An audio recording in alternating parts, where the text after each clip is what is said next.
साथियों, आओ है तव्हांजो होस्ट काशान। अॼु तव्हांखे ॿुधाईंदसि कल्ह जे बारे में। असांजो चैनल सब्सक्राइब करियो। कल्ह सिंध जे पाणी जे सेमनि ऐं दुबनि में फुटंदड़ ॿूटो आहे।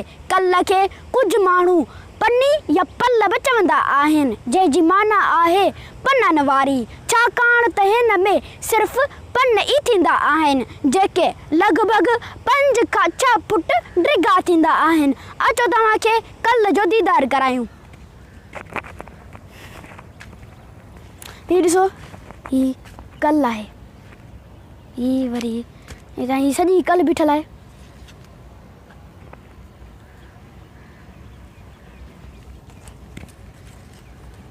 ये बाय कल है,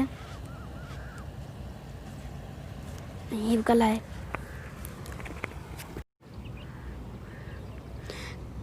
कल जे केतिरनि पननि खां पोइ विच मां हिकु डांडी बि निकिरंदी आहे, जेका पननि जियां बिल्कुलु लसी हूंदी आहे। हीअ ॾिसो, पन डिघा ऐं लसा, वॾा बि आहिनि।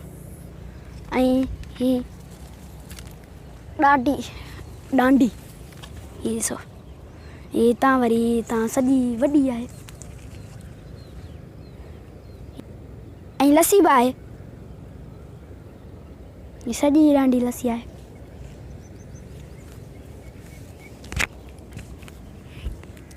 कल्ह खे घणा माण्हू कंगोर जी भेण बि चवंदा आहिनि, छाकाणि त जिते कल्ह हुजे उते कंगोर लाज़मी हूंदी आहे। कल्ह जी डांडी में बि कंगोर जियां सिटो हूंदो आहे, पर कंगोर जे दुंबे खां बिल्कुलु मुख़्तलिफ़ हूंदो आहे।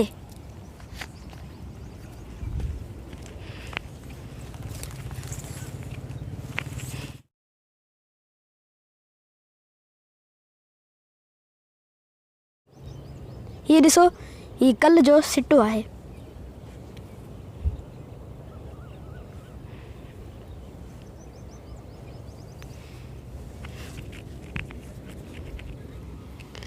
कल्ह जो सिटो हूबहू मकई जे संग जियां हूंदो आहे, पर उन जे मथां पन न आहिनि हूंदा। कल्ह जो सिटो कल्ह जी डांडी जे पोछड़ में डांडी खे चंबड़ियल हूंदो आहे।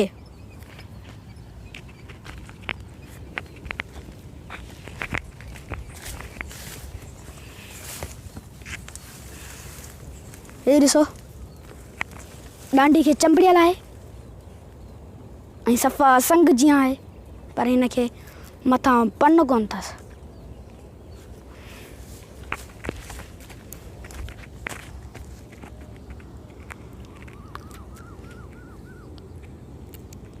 जेको हथ लाइण सां तमामु सख़्तु महसूसु थींदो आहे। कल्ह जे सिटे में कल्ह जे नई नस्ल जी बका बि समायल हूंदी आहे। कल्ह बि कंगोर जियां सख़्तु जान ॿूटो आहे, जंहिंखे हिकु भेरो कप त वरी फुटणु शुरू करे छॾींदो आहे। कल्ह जे ॿूटे खे जानवर शौक़ सां कोन खाइनि, बसि बुख खां कंहिं महिल ढॻियूं वात हणन्स त ठीकु, न त ठहियो। कल्ह खे ॿहिराड़ी जा हुनरमंद ऐं मालवंद जाम इस्तेमाल में आणीनि था। कल्ह जे पननि सां ॿहिराड़ी जा माण्हू मनहनि ऐं छपरनि जे मथां ॾेई चांवरे लाइ बि इस्तेमाल कनि था, पथियूं बि जोड़ण लाइ इस्तेमाल कनि था। कल्ह जे पननि मां ॿहिराड़ी जा हुनरमंद तॾा ऐं पतरियूं बि जोड़ींदा आहिनि, जेके अक्सर करे मालवंद पंहिंजे पाथारियुनि में विछाए वेहण ऐं सुम्हण लाइ इस्तेमाल कंदा आहिनि।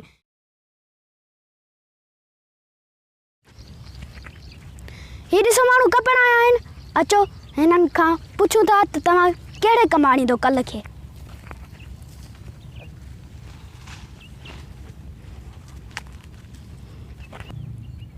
हे कल्ह कपे तव्हां छा कंदो? हिन कल्ह जो मन ठाहींदासीं, ॿियो माल लाइ ठाहींदासीं। हिनखे माल खे कुतराणी हिनजी खाराए उहो बि खाईंदो आहे माल बटायो में जी। छपरीअ में मन इहो ठहंदो।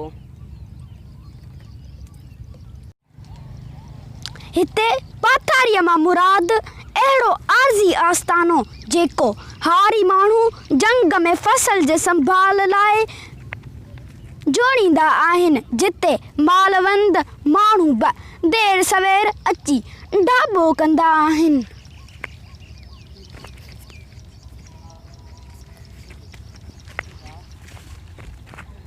अगर असांजी वीडियो पसंदि आई हुजे त वीडियो खे लाइक ऐं चैनल खे सब्सक्राइब ज़रूरु कंदा।